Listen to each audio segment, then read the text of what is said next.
Hey, aujourd'hui je vous retrouve pour une vidéo pour vous parler de ma retraite de yoga. Dans un premier temps en fait je vais vous montrer un peu comment j'ai fait ma valise et j'ai pris une valise cabine, donc voilà pour comment organiser en fait 3 semaines de retraite. Moi je suis partie un petit peu plus de 3 semaines et demie puisque bon généralement on n'arrive pas forcément directement à la retraite, même s'il y a pas mal de gens qui l'ont fait, la majorité d'ailleurs, ou alors si vous restez quelques jours, enfin bon, on va dire 3 semaines, un mois pour une retraite de yoga, c'est à peu près le temps en général dans lequel on reste en fait pour faire son certificat de yoga donc de 200 heures. Du coup voilà, dans un premier temps je vais vous laisser avec la vidéo où je montre comment j'ai fait ma valise et dans un second temps je vous expliquerai un petit peu plus en détail du coup ma retraite de yoga et quelques conseils que je peux vous donner. Du coup, dans un premier temps, je prends une robe blanche puisque on a des cérémonies et il faut être en blanc. Je vous conseille pas forcément une robe aussi courte que la mienne parce que c'était pas du tout pratique. Et une deuxième robe pour la ville, sachant que je vais rester 4 jours de plus à Palma de Mallorca ensuite. Et pour les jours off, du coup, c'est super pratique. Un pantalon long. Assez léger qui est super facile à laver et il sèche super vite, c'est un matériau assez fin donc c'est hyper cool. Ensuite je prends encore une autre robe, donc une troisième robe aussi pour les jours off et quand je serai à Palma de Mallorca que je roule et elle est aussi très facile à laver et rapide à sécher, donc je fais super attention au matériau. Ce haut là il va avec le pantalon, c'est un petit crop top et je l'utilise aussi pour faire du sport, donc c'est un peu du 2 en 1. Ensuite j'ai une combi noire comme ça, donc c'est hyper pratique, c'est une combi pantalon pour les jours off, pour le soir, elle est hyper large, hyper chill, hyper agréable, ça peut changer un peu des tenues de sport le soir. Donc voilà, c'est plutôt ma tenue du soir avant d'aller me coucher et de chiller un petit peu autour de l'ashram. Ça c'est mon pyjama, donc un short et un haut. Je prends qu'un pyjama puisque généralement je le lave et je le fais sécher. C'est l'été donc il sèche assez rapidement au soleil. Voilà, je prends juste un pyjama. Ensuite, je prends mes affaires de sport. Du coup, je prends 3 brassières que je roule. Donc il y en a 2 de MyProtein et une Nike qu'on peut voir ici en dernier.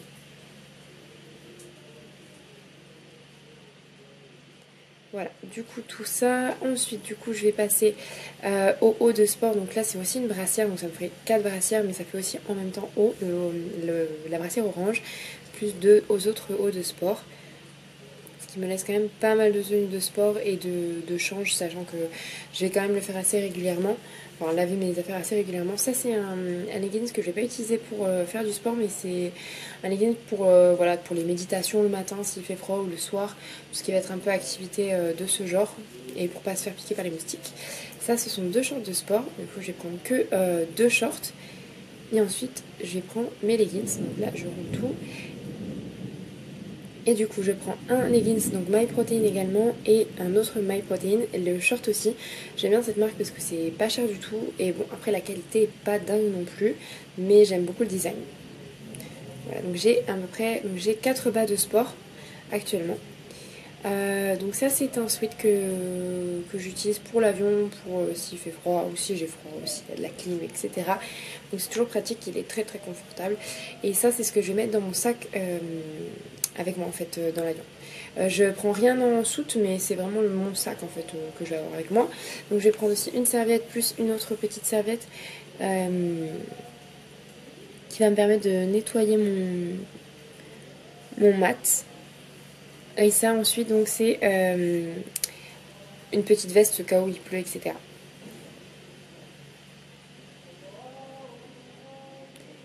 Ensuite ça c'est ma petite pochette où je vais mettre par exemple mon bandeau pour les yeux, mes sous-vêtements, etc. Je mets tout là-dedans, tout ce qui est sous-vêtements, etc. Ça c'est mes baskets, donc je prends une paire de baskets, une paire de nu-pieds et une paire de tongs. Et je partirai du coup avec la paire de chaussures de sport qui prend le plus de place. Et je mets mon déo à l'intérieur, ça permet de perdre moins de place. Je disais des bêtises, je vais pas mettre mes baskets, je vais mettre mes nu-pieds, mais au moins j'utilise la place de mes chaussures de sport pour caser des choses. Ça c'est ma petite trousse de toilette, donc avec mon shampoing, mon après-shampoing. Ça c'est ma trousse de maquillage. Hop, et je mets tout du coup sur le côté, donc ça veut dire que je vais le mettre dans mon sac. Ça c'est mon tapis de yoga, donc on n'est pas forcément obligé d'en prendre un dans une retraite, mais moi j'ai un yoga mat de voyage en gros, c'est assez pratique. Ça c'est du coup le petit tissu pour nettoyer mon tapis et mon produit que j'ai fait moi-même. Et mon cahier, donc c'est un cahier en fait où je peux écrire et effacer. Ça me permet d'avoir, donc j'ai une vingtaine de feuilles et ça me permet en fait de vraiment de jamais manquer de papier. Donc concernant la retraite, j'ai fait ma retraite à Majorque. Je voulais la faire en Inde, mais au final je l'ai pas fait en Inde. Pourquoi? Parce qu'en fait, en général de ce que j'ai vu, c'était plutôt en fait des retraites où il n'y a pas multi-style. Enfin, c'est-à-dire qu'on va faire que de l'ashtanga ou que du vinyasa ou que du hatha yoga. Moi ce que je cherchais c'était quelque chose d'un petit peu plus, comme ça se fait un petit peu plus en Europe, avec une formation qui me forme sur le hatha, le yin, le vinyasa et le ashtanga. Du coup c'est pour ça que j'ai choisi de faire ma retraite en Europe. Du coup voilà, je l'ai fait à Majorque et c'était à Manacor plus précisément. Je vous mettrai en fait tous les liens de ma retraite. Donc je l'ai fait chez Green Yoga International. Donc c'est généralement les retraites, sauf si elles sont faites en France elles étaient en français, mais généralement quand c'est à l'étranger, que ce soit voilà, en Espagne, je sais pas, en République tchèque, en Allemagne, c'est généralement en anglais, mais du coup c'est vraiment très intense, même si on ne sait pas forcément parler anglais couramment. C'est possible, il y avait une fille qui était espagnole en fait et qui parlait pas très bien anglais. Elle a pu vraiment faire les cours et en plus il y a toujours dans le groupe des gens qui parlent espagnol ou qui viennent d'un pays hispanophobe. Enfin du coup c'est assez facile même si on n'est pas... Pardon. Du coup je disais, parce que j'ai eu un appel, que même si on n'est pas natif anglais ou si on n'est pas bilingue anglais, c'est tout à fait possible. Il y aura toujours un français ou quelqu'un qui comprend plus ou moins votre langue ou qui pourra vraiment vous aider. Mais voilà, il faudra vraiment quand même faire un effort de ce côté-là parce que c'est vrai que c'est hyper intense au niveau de la langue. On va avoir de l'anatomie. Tout va être en anglais, les cours, on va pas forcément avoir les instructions visuelles, il va falloir vraiment pouvoir suivre en anglais et généralement aussi l'examen est en anglais. Moi du coup j'ai quand même un bon niveau d'anglais mais pas de là à connaître l'anatomie, à tout comprendre, mais ça a été vraiment un boost. Et puis il y avait des filles qui parlaient, qui étaient cette fille justement qui était espagnole, elle parlait français puisqu'elle vit à Genève depuis quelques temps. Mais voilà, du coup, il y a toujours des gens qui vous comprennent. J'avais aussi une fille qui venait du Maroc, du coup, elle parlait français. Donc c'est toujours un mix en fait de gens et il y a toujours quelqu'un qui va pouvoir vous comprendre. En tout cas, n'ayez pas peur pour la langue. C'est vrai que si vous parlez pas du tout anglais, ça peut être un peu compliqué, mais c'est tout à fait possible. C'est vraiment dans la tête. Si vous avez la motivation, vous allez le faire. Et puis après, si vous savez faire du yoga, normalement, ça devrait quand même aider. Ensuite du coup pour ce qui est donc moi j'ai choisi une retraite de 3 semaines, donc il y a 3 semaines ou un mois. 3 semaines c'était plus condensé. Est-ce que je conseillerais de faire 3 semaines ou un mois?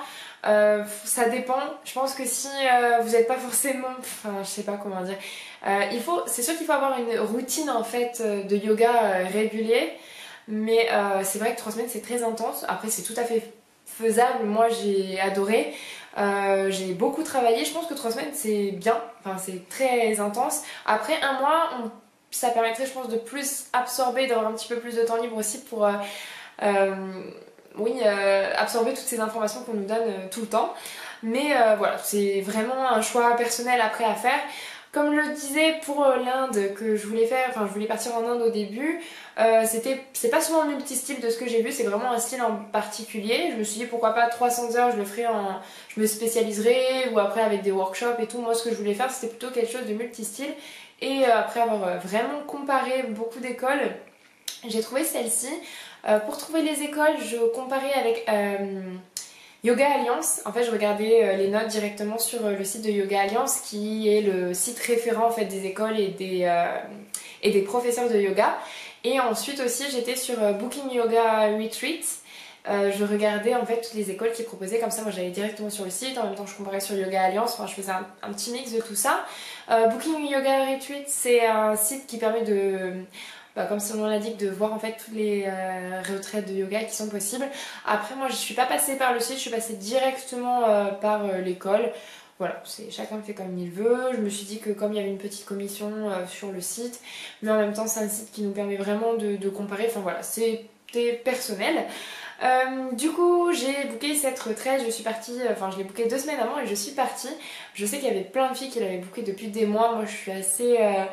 Je suis organisée, mais j'aime bien, voilà, j'ai mon boulot, je sais pas trop comment ça allait se passer, j'aime bien faire les trucs un petit peu dernier moment. Même là, je pars en Asie dans 2 semaines, je n'ai toujours pas mon billet. Mais voilà, c'est moi. Du coup, qu'est-ce que je peux donner comme conseil ou comme petite chose en plus pour se préparer un petit peu pour cette retraite? Vous allez passer toute la journée à travailler, clairement, et puis moi je travaillais tout le temps libre en fait. On avait une piscine, mais moi je l'utilisais même pas puisque je travaillais, je réécrivais en fait mes cours, mes notes en anglais, je les réécrivais en anglais bien sûr, mais plus clair pour vraiment que je puisse bien pour que ça puisse bien rentrer, que je puisse bien assimiler toutes ces informations. Donc du coup voilà, je travaillais beaucoup mais j'étais passionnée, c'était vraiment passionnant. Je vous conseille de prendre un cahier. Moi ils nous en ont donné un là-bas, mais c'est bien d'en avoir plusieurs parce qu'il y a beaucoup de choses à noter, enfin c'est très dense. Ensuite, il y a 3 heures de cours, généralement c'est à peu près pareil, j'ai comparé les écoles, c'est à peu près pareil. Vous avez 3 heures en tout de pratique de yoga. La mienne, donc ça s'est passé au début, c'était la première semaine c'était principalement du vinyasa et l'après-midi c'était du yin ou du hatha. Et ensuite la deuxième et troisième semaine à cheval c'était plus du hatha, de l'ashtanga et du vinyasa, mais souvent en fait la deuxième partie c'est soit du hatha soit du yin pour un petit peu calmer le jeu. Une journée type, voilà, ça commence par une méditation. Ensuite, on a un petit brunch, enfin pas vraiment, mais on mange un petit truc ou un thé. Et ensuite, on passe sur la pratique de yoga physique qui dure 1 heure et demie. Ensuite, on mange. Après, on a à peu près 3 heures de cours, donc ça va être sur l'anatomie, sur la philosophie du yoga, sur les poses de yoga.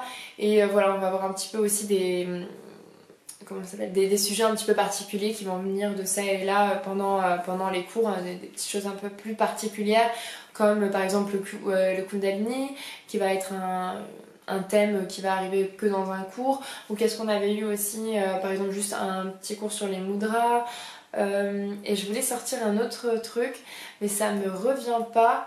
Ah oui, l'Ayurveda par exemple, on va avoir un cours uniquement sur l'Ayurveda. Après, c'est à nous de creuser, mais il y a énormément d'informations. Ils nous donnent, on va dire, la base et ensuite c'est à nous d'aller un peu plus loin. Voilà, donc après, c'est un peu tout ce que je peux dire. Je vais pas trop vous en dire non plus, puisqu'il faut aussi pas trop avoir d'idées ni trop d'attentes, mais c'est pour un peu avoir une idée globale de ce qui nous attend. En tout cas, je regrette pas du tout. Je pense que la majorité des gens qui ont fait une retraite ne regrettent absolument pas. C'est une expérience assez fascinante et intense. Ce que j'ai vraiment aimé aussi du point de vue humain, c'est qu'en fait on passe 3 semaines dans notre vie, il se passe pas forcément grand chose, mais des fois une journée c'est tellement intense, et ces 3 semaines en fait c'était 3 semaines tellement intenses qu'on arrive avec des étrangers et on repart avec des gens qui sont vraiment qui nous ont fait grandir en fait de l'intérieur. C'est pas forcément des gens qu'on va recroiser, mais c'est vraiment des gens qui ont grandi avec nous dans un côté assez spirituel, donc c'est très enrichissant. Voilà, c'est tout ce que je voulais dire. En tout cas, je vous souhaite un bon courage et une bonne continuation si vous faites une retraite de yoga. En tout cas, n'hésitez pas à me poser plus de questions en barre d'infos. Je vous mettrai quelques liens en fait dans la barre d'infos. Voilà, n'hésitez pas à regarder, à jeter un coup d'œil et vous me poser des questions dans l'espace commentaire. Bye!